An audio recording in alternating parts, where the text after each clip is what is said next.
Welcome to the Deep Dive. Today, we're going to be diving into something suggested by uh, senior technical writer Kurt Robbins. Oh, cool. Yeah, he sent over this article called "Are LLMs Creepy?" by John Nosta. Okay. And it was published in Psychology today on February 14th, 2025. Interesting. Yeah, and this is especially relevant, I think, for all of you technical writers and documentation specialists and IT professionals out there, because you're the ones that are like really working with these LLMs and writing about them. Right, yeah, for sure. And let's face it, a lot of people find these things a little bit unsettling. Yeah. Like, they can write like humans, but there's just something off Yeah, about them. they're creepy, right? Yeah, so why is that? Why this creep factor? So that's what we're going to be examining today.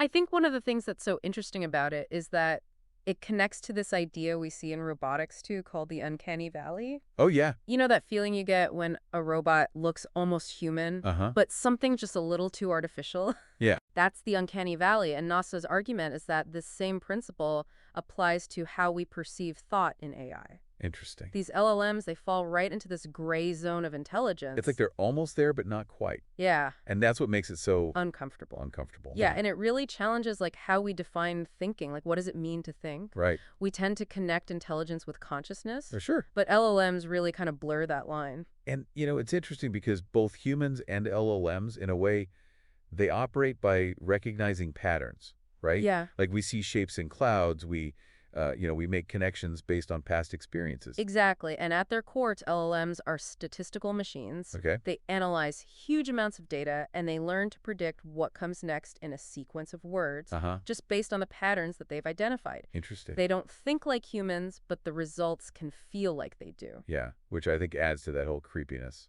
Like, Nosta, he brings up some pretty impressive examples of what these LLMs can do. Oh, yeah. Like summarizing complex academic papers, Yeah. drafting legal documents, Mm-hmm. even writing poetry. Uh-huh. It's easy to forget that you're dealing with an algorithm and not a person. Exactly. Nosta uses this classic logic puzzle. Okay? It goes like this. If a plane crashes on the border of the U.S. and Canada, where do they bury the survivors? Oh, I've heard that one. It's all about, like, Yeah. the logistics of it. Right, because of course you wouldn't bury survivors. Right, exactly. And a human would instantly spot that absurdity. Yes. But an LLM focused on those patterns and probabilities might miss the subtext entirely. Right. And try and answer based on legal jurisdictions and things like that. Wow. Like, they have access to all this information, but they don't truly understand it. It's that disconnect, that lack of true comprehension Yeah. that I think really contributes to the unease. Yeah, it's like a performance of intelligence Yeah. without the actual understanding. Yes, it's not just about text anymore. Right. It's about the rise of hyper-realistic AI-generated voices and deepfakes. Like those AI voices that sound just like a real person. Yeah. And those deepfakes where you can't even tell if you're looking at a real video or a digitally created one. It's scary. It's getting hard to discern what's real and what's artificial. And it raises these crucial questions about trust and authenticity. Yeah.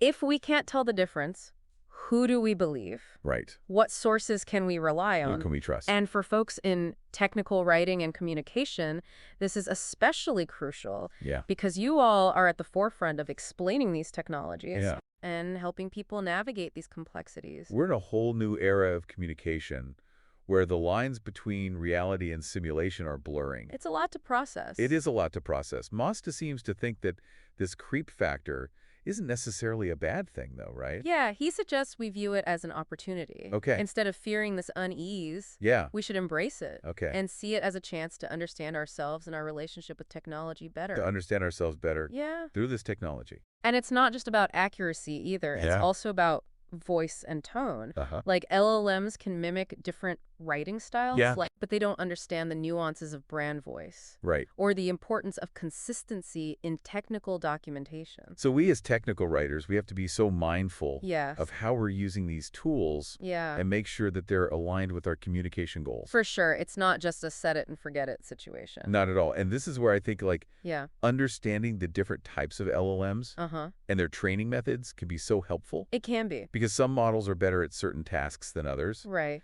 And knowing those strengths and weaknesses, I think, can help us use them more effectively. Absolutely. So for our listeners who are kind of wanting to go deeper into this, Yeah. are there any like specific LLM architectures or training methods? Yeah, what should they be looking into? There are a few key terms to know. Okay. So for example, transformer models. Okay. Those are a type of LLM architecture that has become really popular. Okay. And these models are particularly good at understanding long-range dependencies in text, Okay. which makes them really well suited for tasks like translation and summarization. Interesting. And what about training methods then? One common method is called supervised learning, Okay. where the model is trained on a data set of labeled examples. Uh-huh. So if you're training an LLM to write technical documentation, Yeah.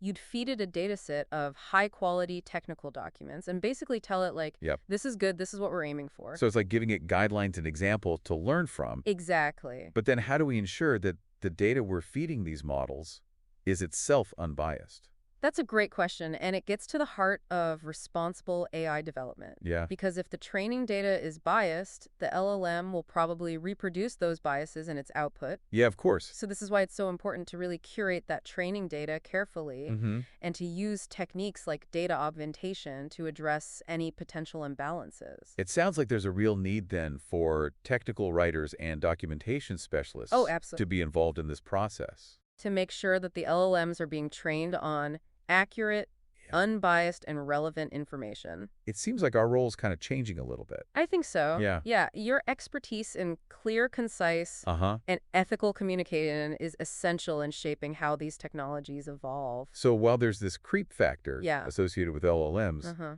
it's not necessarily a reason to avoid them altogether. Right. It's more about approaching them with that caution, Mm-hmm. that critical thinking, For sure. and a deep understanding of their capabilities and their limitations. Precisely. And recognizing that these tools, for all their sophistication, Yeah. are ultimately a reflection of us. They show us not just our ingenuity, but also our flaws. And Nosta ends the article with this really thought-provoking question. Oh, what is it? He says, if LLMs can generate thoughts without a thinker, where does that leave us? Whoa. It really gets you thinking about the nature of thought and consciousness. It really does, and it raises all these questions about what makes us human. Yeah. Like, what makes us unique and what our role will be in a world where machines can increasingly mimic our cognitive abilities. It's a fascinating and somewhat daunting prospect. It It's, is it's one that we can't ignore. definitely not. And I think one that our listeners, as experts in communication and technology, Yeah. are uniquely positioned to navigate. It's true. Your role in this evolving landscape is so crucial. Yes.